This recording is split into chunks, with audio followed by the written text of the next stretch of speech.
So let's start looking at the types of joins. Fundamentally, there are three options for executing joins physically. One is what's called as nested loops. The second is merged join, and the third is what's called as a hash join. The word hash actually has the same connotation as the hash table, hash function that we looked at as part of week one. So if you remember the duality of sorting and hashing, that hashing is what I'm referring to here.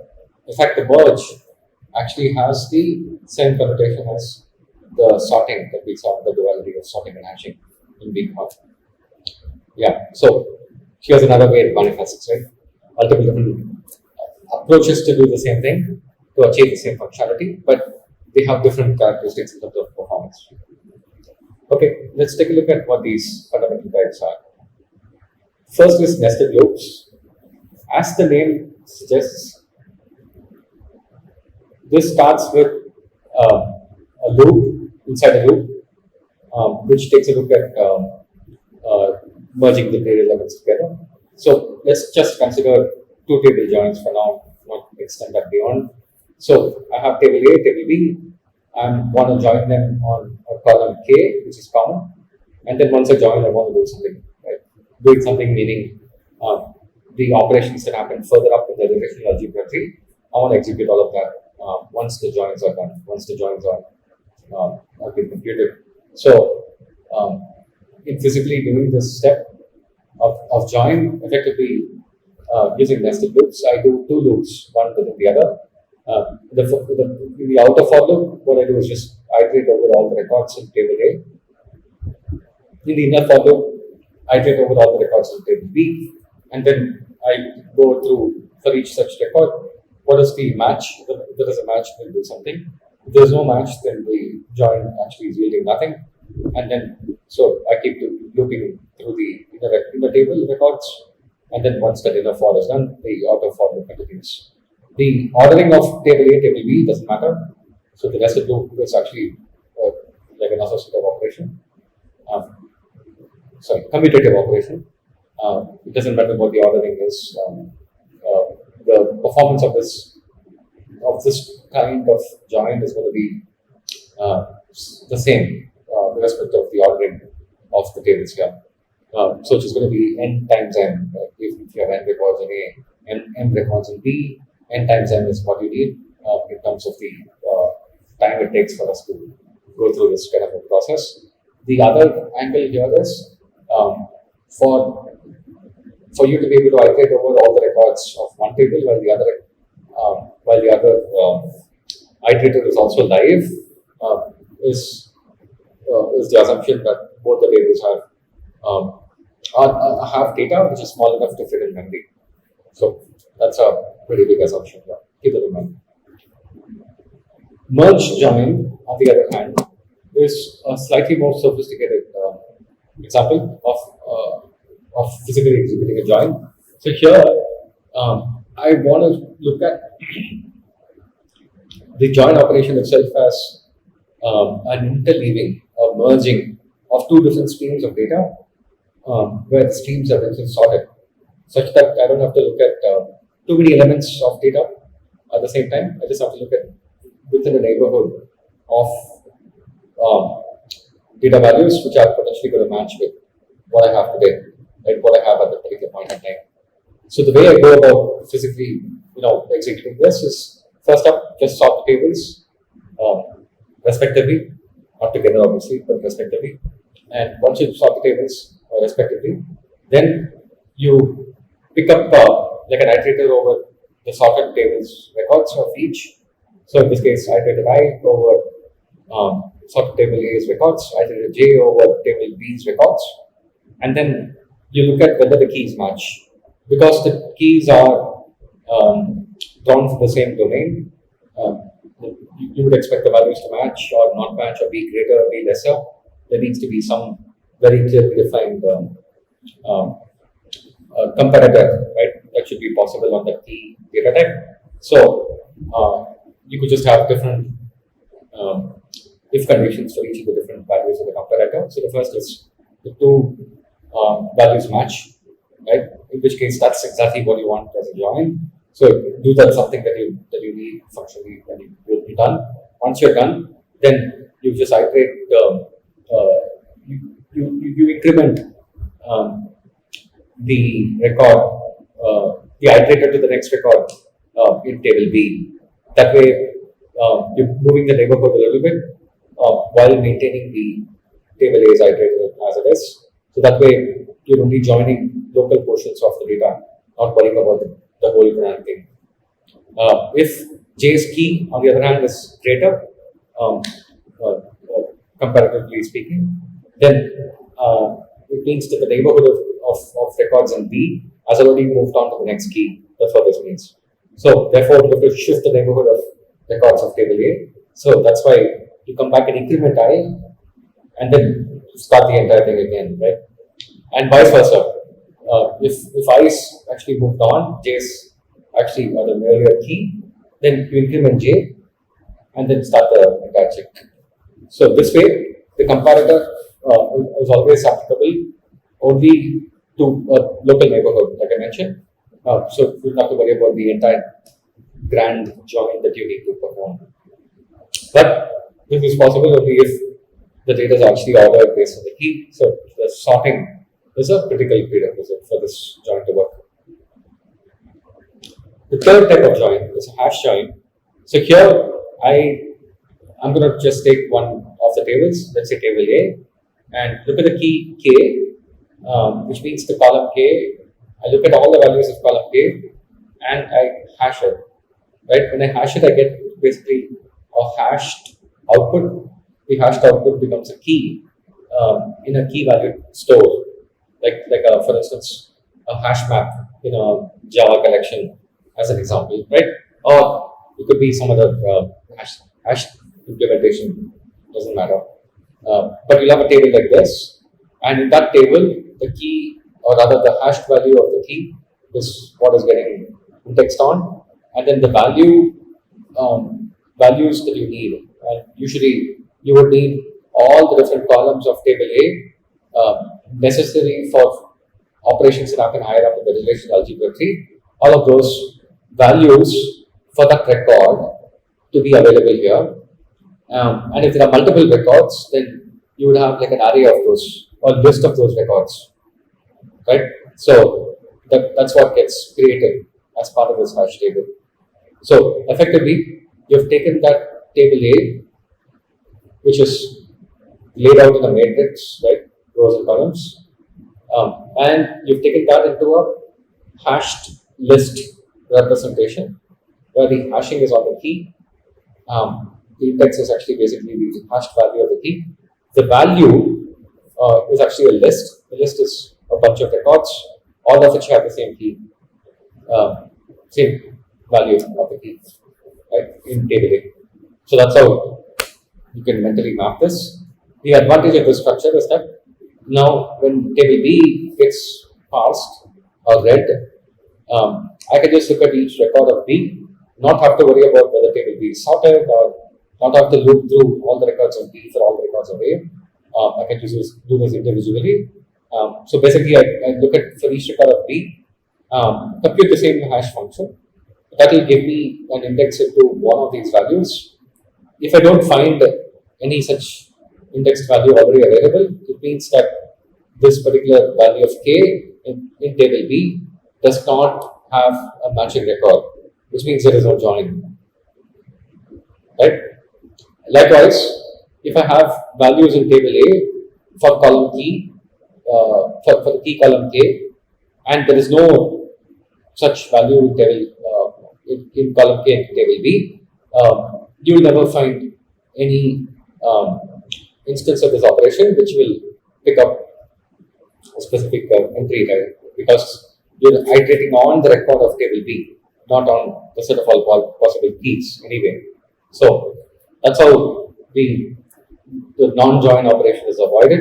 The join operation, on the other hand, is when the hash actually picks up a value that already exists, and then because you're operating on one record, that record is merged along with the list of records which are stored here from table A, which have the same value, and then you do something about those merged records, right? And you emit out the final answer based on the relational algebra tree. That's how you get the join executed. As you can see, these are three different foundational, join types. It's fundamental because all the other variants are, trading off or picking up from these three, like one or more of these three, and they then build their own variant, right? That's how they vary. But yeah, if you understand these three, then this becomes easier to understand how do big data joins happen. So let's just look at a brief commentary on the performance characteristics of these three. So the nested loops method is fundamentally going to be useful only if the records of a table A and records of table B all fit in memory. If that does not happen, then the ability for you to do like an inner loop and an outer loop will become extremely expensive because you would have to constantly keep looking up the disk. Due to not having enough memory, the program will do what's called as crashing, meaning the data is actually not in the cache in the operating system, and the data also has, excuse me, yeah, and the data also has too much of back and forth from memory to disk, and that affects the performance characteristics as well. So that is what will cause a lot of problems in terms of performance. So this means effectively that for nested loops to work, the data sets A and B should be small enough to fit in memory. Then, in which case, we just breeze through just within the at CPU speed effectively. By the way, the algorithmic complexity, like notions of the algorithmic complexity, the time it takes to execute an operation, etc. All of that theoretical analysis is applicable only if the data fits in memory. So for this nested loops kind of an approach, you're going to have like an order n square, assuming n is the rough order of magnitude of size of data for both A and B. For a hash join, on the other hand, you would have a very different memory profile. Here, first and foremost, notice that you're going to use this only if the data sets A and B are not small enough to fit in memory, which means at least one is large. If one is large, what can you assume about the other? I'm going to assume that the keys are not that many in number, which means the domain of the join is actually small enough to fit in memory. So again, notice what I'm saying here. I'm not saying the entire table fits in memory. I'm saying that the set of keys which are possible, or rather the set of keys which are actually present in table A, that unique set of keys that fits in memory, right? Even though the list of records which belong to which have the same key is something that I was logically talking as though it's stored in that structure in a hash table or a hash map. In reality, that's not how it happens, right? The list is not like a in-memory copy of the data. It's actually in some cases just like a point to look up to, like some other place where it's actually already stored. So those are specifics of the implementation. But in effect, you would need the table A's keys to fit in memory because that's how the hash is constructed. And once that's constructed, B can be large, B can be extremely large, doesn't matter. You're just looking at record by record of B. You're not really doing anything else on the data set of B. So in this case, already you start to see that for big data purposes, the hash join is likely to be your friend to do a join as opposed to a nested loops method. What about merge join? So here, the fundamental characteristic is that you're not making any assumptions about what fits in memory at all. Why? Because if you remember the way the algorithm itself is set up, I'm looking for each of the tables. I'm looking within a neighborhood, local neighborhood of the key for matches with the other local neighborhood of the other table. Right? It's not a grand operation that looks at the entire thing. So in that kind of a setup, I don't need all of that to be stored in memory. Right? I just need the local neighborhood to be available to me. But to arrive at a contiguous way of creating the local neighborhood, I do need to do the sorting. But the sorting again is on individual tables. I'm not joining both tables or I'm not merging the tables and then sorting it. The sorting is happening individually. And that sort by itself could be doing a merge sort because the tables could be large, right? It doesn't matter. So it's a very, very scalable operation. It scales gracefully with the increase in data sizes. As opposed to a hash join scales well in terms of dataset B, but as dataset A becomes larger and larger, and the domain of keys becomes larger and larger, at some point the hash joining method will just start thrashing also because it doesn't have enough memory to fit all the different keys, and so the operating system will start to evict certain portions of the hash table, and that throws performance out of whack. And then nested loops is like the least efficient in terms of large data sets. In fact, it may not even work. Okay, so those are the three foundational types of joins. Let's build on these, right, with variants which are specific to big data. So there are two variants which we should be aware of. So first and foremost, merge join and hash join do the same thing.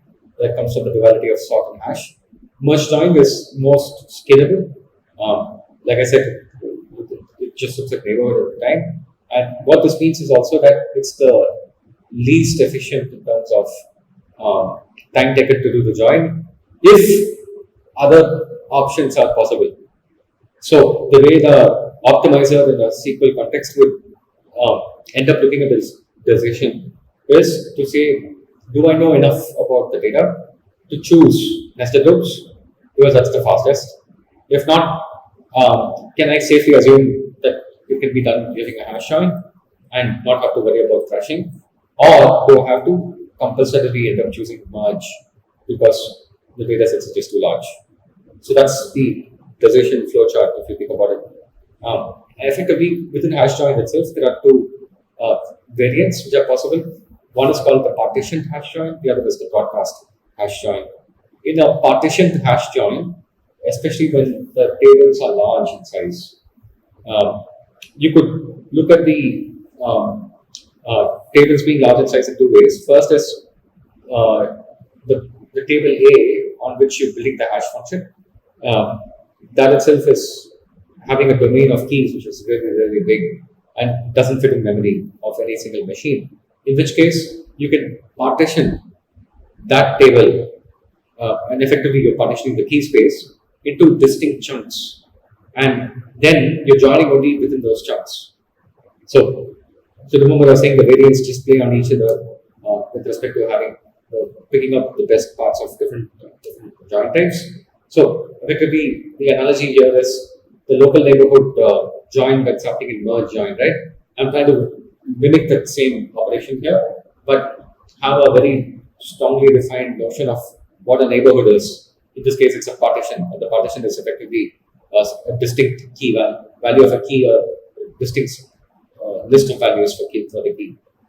So, in doing that, even if the entire domain of AS keys is very large and doesn't fit in memory in a single machine, I'm only needing to worry about a distinct set of values which partition that bigger range, right? A bigger domain rather. So in which case, I just pick up that partition, but then what aspect of B do I pick up? The classic hash join doesn't make any assumption about the size of B. B can be as large as possible. I'm just going to do record by record check, right? But if I do this partitioned ways of looking at the key, And if I don't make a special assumption about B, I might end up creating all of B for each of the number of partitions that I created for column K, right? And that will be really, really wasteful because B is large. So what you then do is you partition B as well.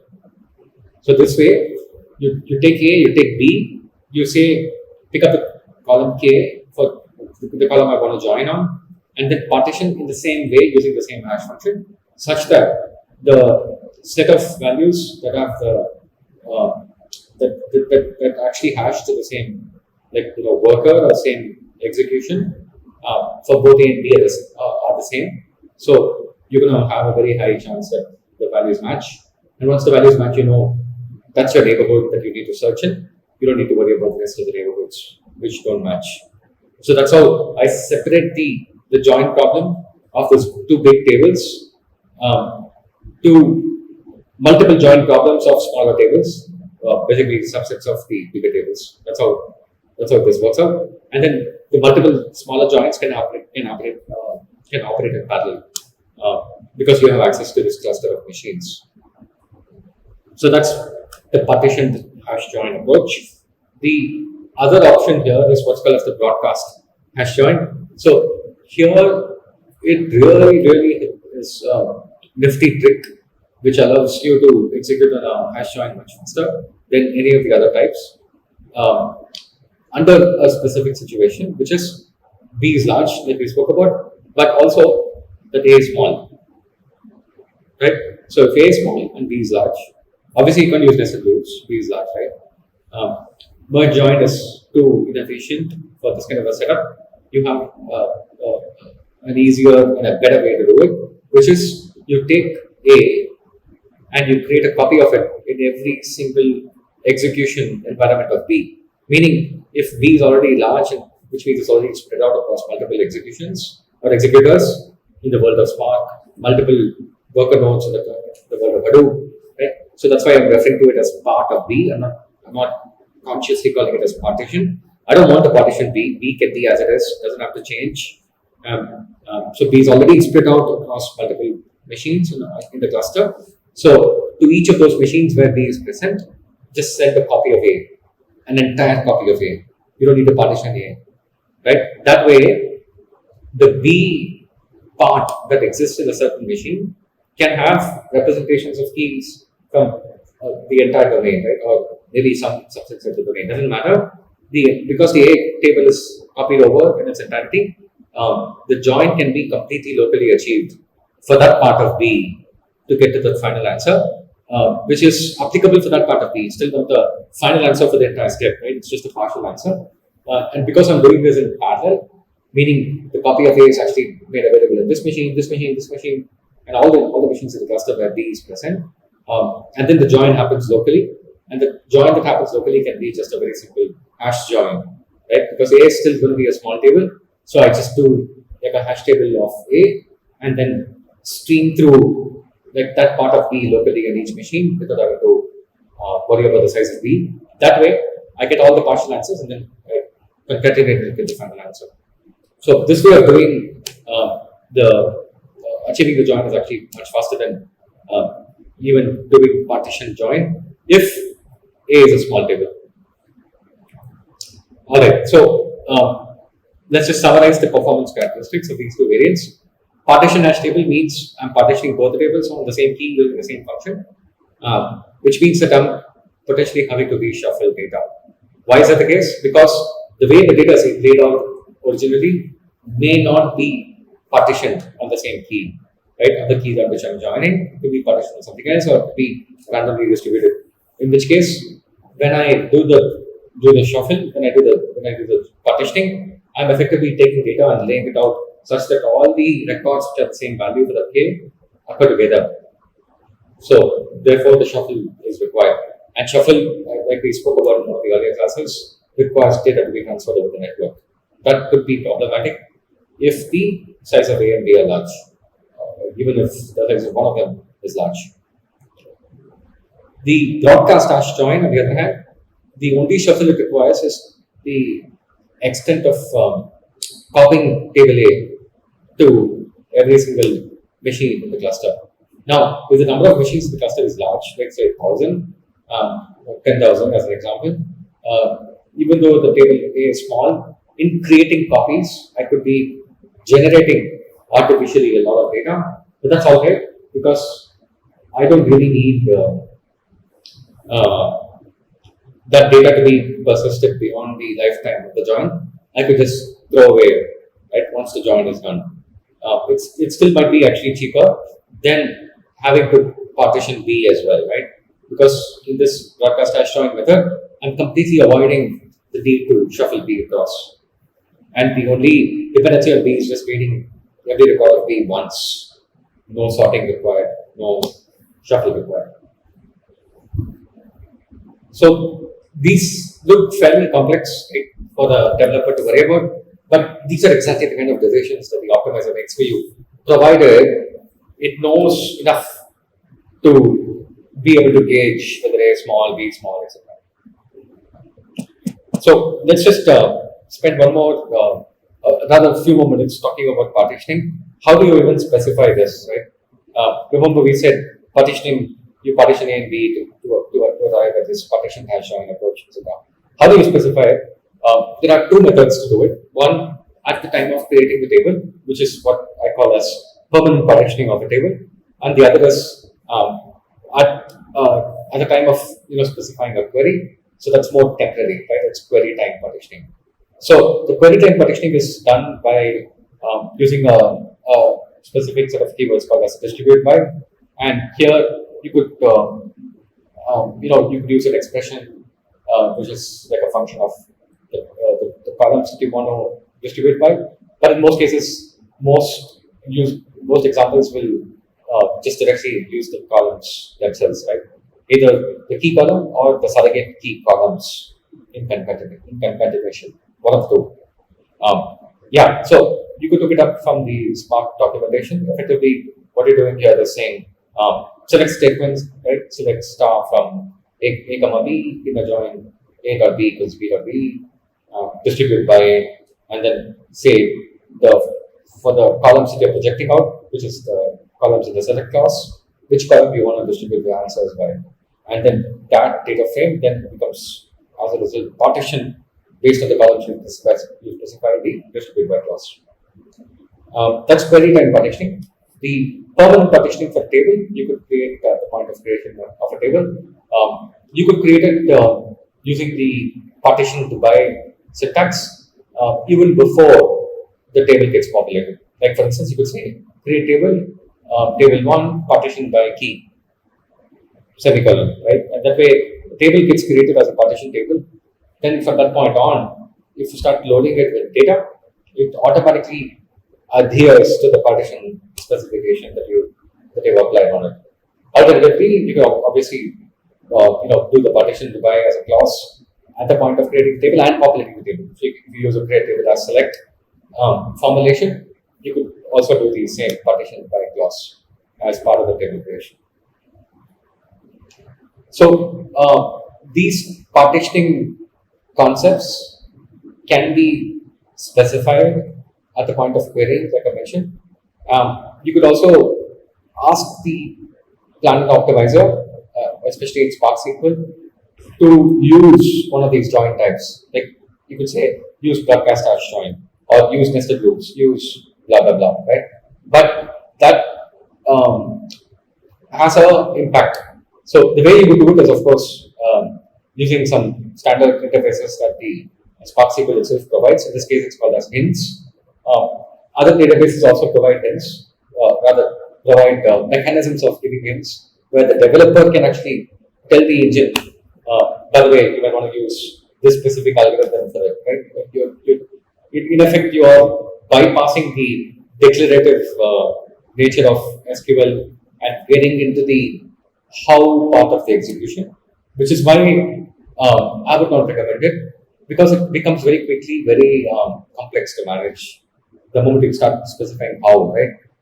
And the way the hints are syntactically expressed, while on surface it looks as though it's readable, the moment you start to build up a big body of code, it starts to become very, very unwieldy to understand.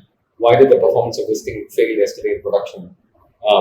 So the best practice is in fact you should leverage the cost-based optimizer and features like adaptive query execution that's there in Spark SQL, and use that to your advantage.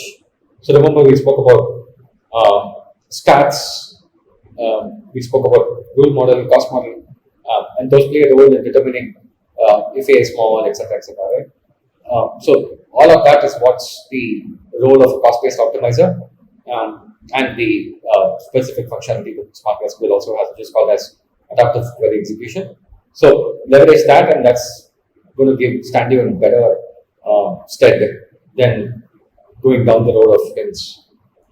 I'll spend a lot of time on CVO in the next video.